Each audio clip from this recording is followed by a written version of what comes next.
Bom dia, graça e paz.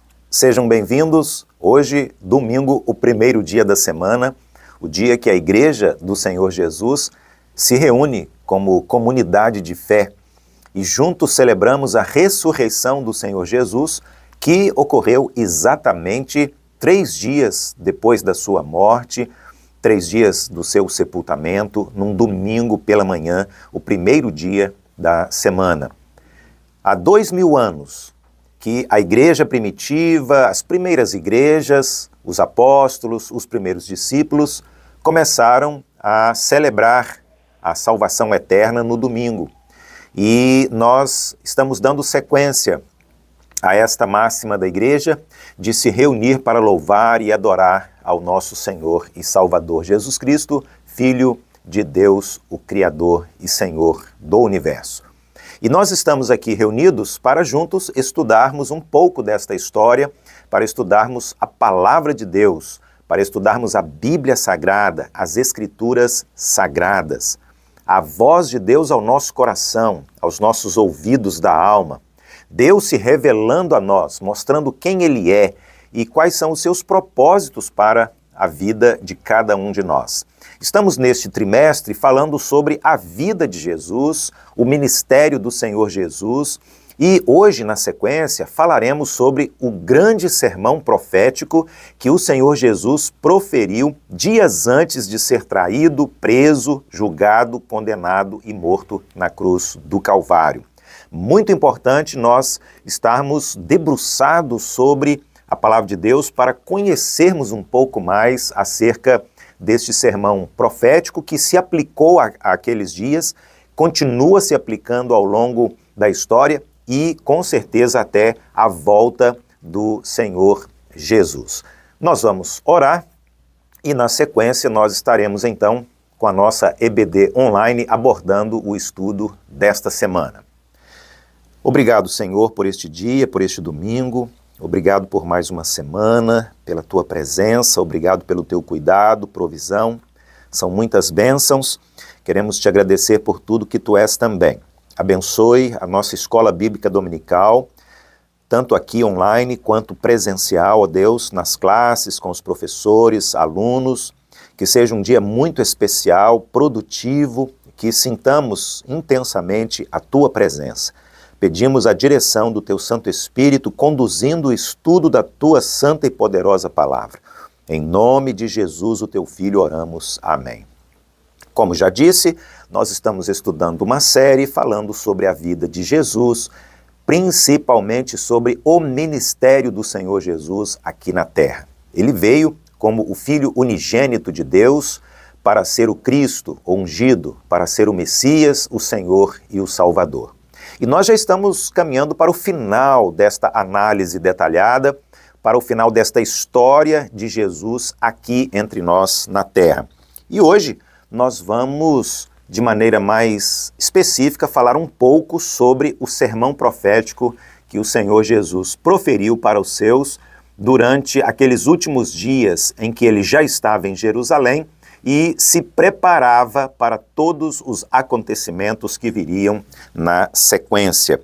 O nosso versículo-chave para o estudo bíblico de hoje está no Evangelho de Mateus, no capítulo 24, no versículo 33. Assim também vocês, quando virem todas estas coisas, saibam que está próximo, à porta. Jesus narra messianicamente e profeticamente alguns detalhes, e ele diz para que eles estivessem observando com atenção, porque quando estas coisas estivessem acontecendo, estaria à porta, ou seja, estaria bem próximo, bem perto, aquele dia. Para que vocês saibam que está próximo, estes sinais acompanharão. É o que Jesus estava dizendo. O nosso propósito, o nosso objetivo com o estudo da lição bíblica de hoje é estarmos juntos identificando os principais eventos profetizados por Jesus no seu sermão escatológico sobre a sua morte e sobre a sua volta triunfante também e a vitória final e definitiva de Deus sobre Satanás e sobre o mal. Bom, cheios de fervor messiânico, as multidões aclamavam o Senhor Jesus como rei. As pessoas naqueles dias estavam ansiosas, aflitas, com seu coração cheio de esperança. Eles estavam contando os minutos, estavam contando as horas, os dias, para a manifestação do Messias de Deus. As promessas dos profetas do Antigo Testamento estavam se cumprindo. Eles estavam maravilhados. Diz o texto que as multidões de milhares estavam aclamando Jesus, o Rei dos Reis, o Senhor dos Senhores, o Messias da promessa, o Salvador. As multidões estavam inquietas, agitadas, era um fervor messiânico, mas, ao mesmo tempo, também se levantava com mais robustez, com mais intensidade, a manifestação dos contrários, dos adversários, daqueles que não viam Jesus como Messias e que achavam um absurdo ele afirmar que era o Filho unigênito de Deus. Por isso que os líderes religiosos e políticos já estavam se organizando para impedir que Jesus fosse coroado em definitivo o rei dos judeus. Nós temos os romanos se movimentando a esse respeito e os líderes religiosos judeus também se movimentando a este respeito. Eles se uniram, os romanos com o seu exército, com os seus soldados, com a sua liderança governamental, e os judeus com a sua liderança política.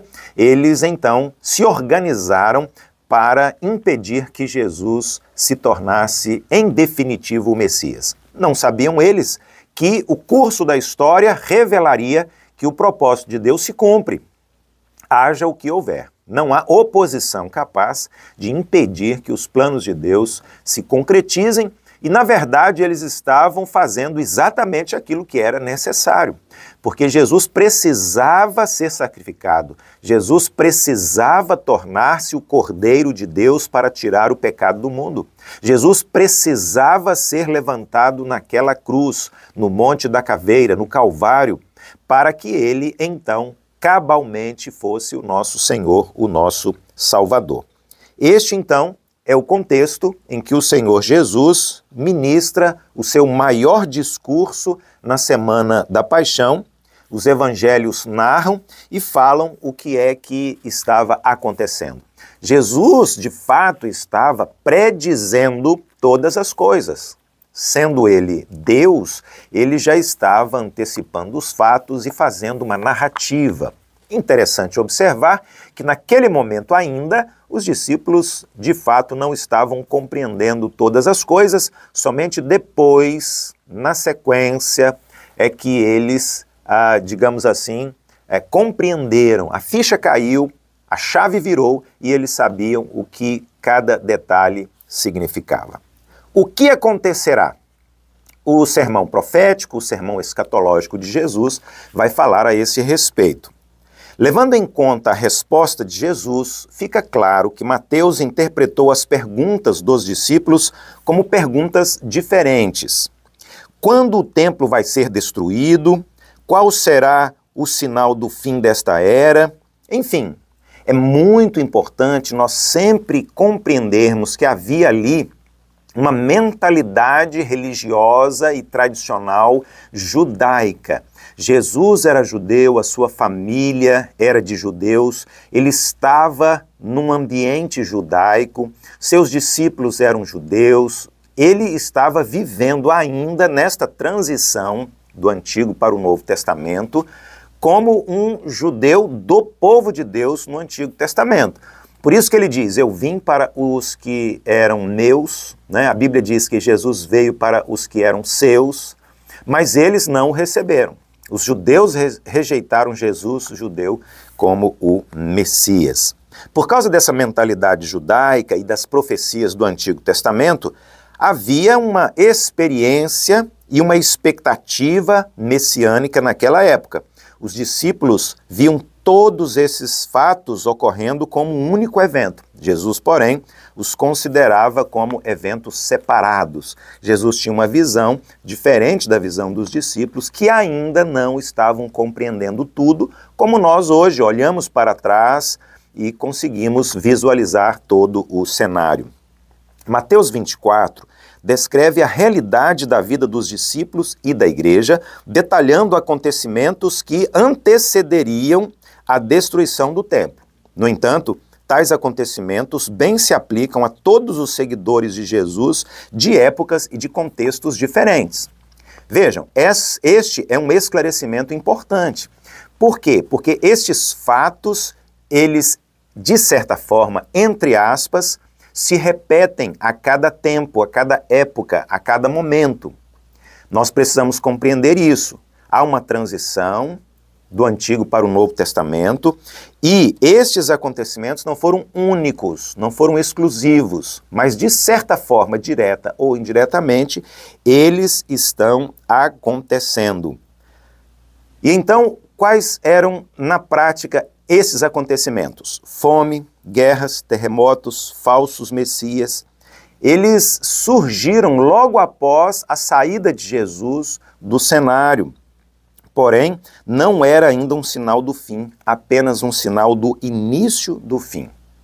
Nós vamos listar aqui e fazer um breve comentário sobre cada um destes sinais dos tempos que Jesus estava apresentando aos seus apóstolos e aos seus discípulos também. Primeiro, falsos mestres. Atos 5,36 menciona um pretendente a Messias chamado Teudas. Flávio Joséfo, um dos mais importantes historiadores do primeiro século, em seu livro História dos Hebreus, relata o aparecimento de várias outras pessoas que se autotitulavam Jesus, Messias e Cristo. 2. Guerras.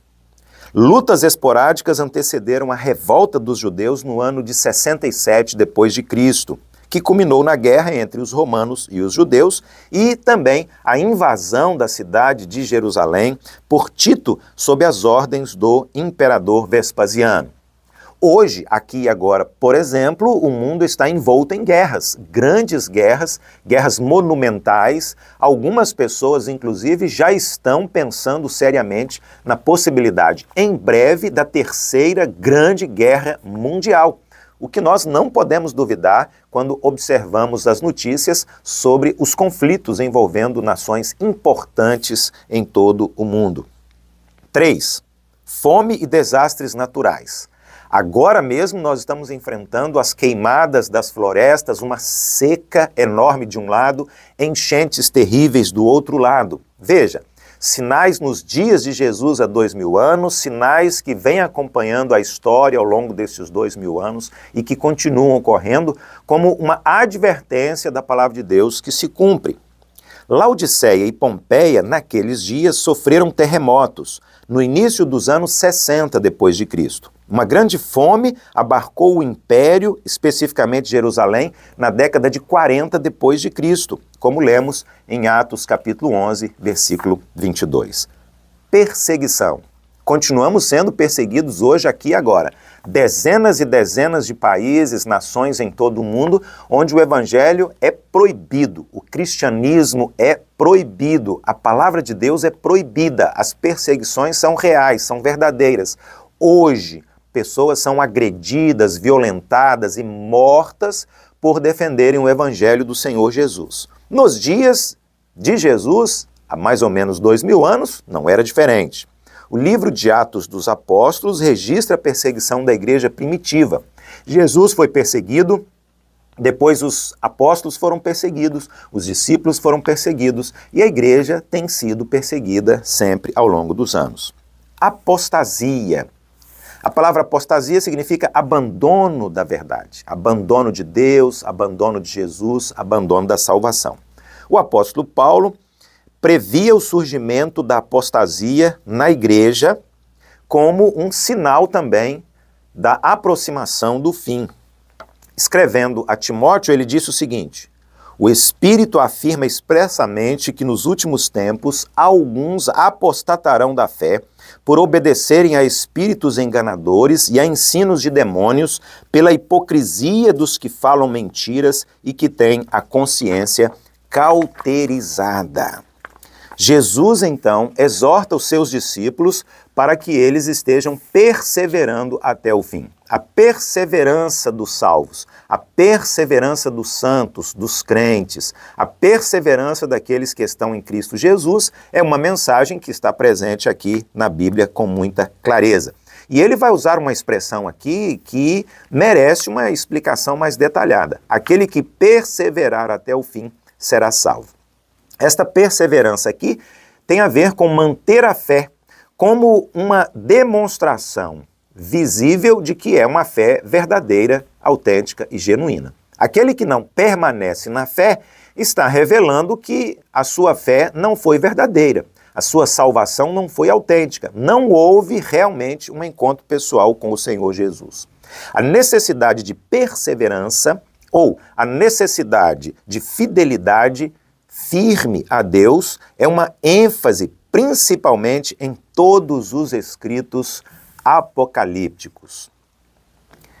A perseguição sofrida pela igreja a partir da ressurreição, ao cumprir a sua missão, exige então esta perseverança, esta fidelidade, esta firmeza no Senhor e na sua palavra também. Quando tudo piorará? Mateus 24 é marcado por dois eventos principais preditos por Jesus: o abominável da desolação e a grande tribulação. Ambos demonstram ter fortes conexões com aquilo que o profeta Daniel já escreveu e já disse tantos anos antes, centenas de anos antes de Cristo, em Daniel 9, do versículo 20 até o versículo 27.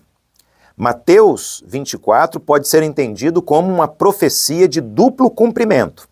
Houve o cumprimento dessa profecia no ano 70 depois de Cristo, mas ainda aguardamos o cumprimento dessa profecia para o fim definitivo de todos os tempos, isto é, a volta do Senhor Jesus reinando como o Senhor do universo triunfantemente. Como o Filho do Homem voltará? Mateus 24 é uma compilação de alguns versículos que estão presentes na Bíblia, no Antigo Testamento. Segundo David Turner, o Filho do Homem, Jesus, vem para reunir os seus eleitos, a igreja, os salvos, a quem ele preservou ao longo da severa angústia, da dor e do sofrimento por causa da perseguição do mundo. Jesus exerce a sua prerrogativa divina quando envia os seus anjos aos seus eleitos. Biblicamente, a trombeta era soada para propósitos religiosos e militares. Veja, nós temos aqui a tradição judaica religiosa, temos aqui a profecia dos profetas do Antigo Testamento. Jesus pega tudo isso, faz uma transição para os seus dias e para os nossos dias também, e aqueles mesmos rituais e cerimoniais ele utiliza para trazer uma nova verdade espiritual para nós acerca do fim dos tempos e acerca da volta de Jesus também como Senhor e Salvador. A lição da figueira é conectada mais uma vez com a destruição do templo e aos sinais da tribulação, anteriormente apresentados aqui em Mateus por meio da frase "quando virem todas essas coisas". O verso 34 responde de forma concreta à pergunta inicial dos discípulos quando eles disseram para Jesus: Senhor, quando estas coisas acontecerão? A medida temporal oferecida por Jesus é: não passará esta geração. O que significa esta frase de Jesus, não passará esta geração? Bom, nós podemos considerar 40 anos, porque era o tempo usado na Bíblia para uma geração. 40 anos de vida de uma pessoa do início ao fim seria uma geração, que começou nos dias de Jesus, que estava com 30 e poucos anos quando foi levado para a cruz do Calvário, morreu e depois ressuscitou. o que daria 70 anos depois de Cristo, com a destruição do templo em Jerusalém. Naturalmente que nós também precisamos pegar este fato, trazer para nós hoje, aplicarmos a esta realidade espiritual que vivemos hoje com relação à volta do Senhor Jesus. Jesus não está preocupado em oferecer aos seus discípulos, aos seus apóstolos, à sua igreja, um calendário falando sobre o fim dos tempos. Na sua mensagem, no seu discurso, na sua palavra profética, escatológica no Monte das Oliveiras, Jesus queria que eles estivessem principalmente prontos, preparados e em condições ideais para o encontro com o Messias. Mesmo assim, Jesus está preocupado em ensinar os princípios do discipulado, que devem nortear o caráter e as atitudes dos crentes no período em que Jesus estava com eles e até o seu retorno também. O sermão que Jesus pregou, escatológico, é para nós uma advertência. Devemos viver com perseverança, devemos viver com firmeza, com fidelidade ao Senhor. Não sabemos o dia, não sabemos a hora, mas sabemos, Jesus voltará e em breve ele voltará. Um grande abraço, Deus abençoe você e a sua família. Até o próximo domingo com mais uma edição da EBD Online para estudarmos juntos a palavra do Senhor, o nosso Deus. Lembre-se que daqui a pouco, às 10h10, o nosso culto de adoração e louvor a Deus desta manhã. Logo mais à noite, às 19h também, o nosso culto de louvor e adoração. Você, sua família, seus amigos, todos estão convidados. Um grande abraço. Até a próxima semana.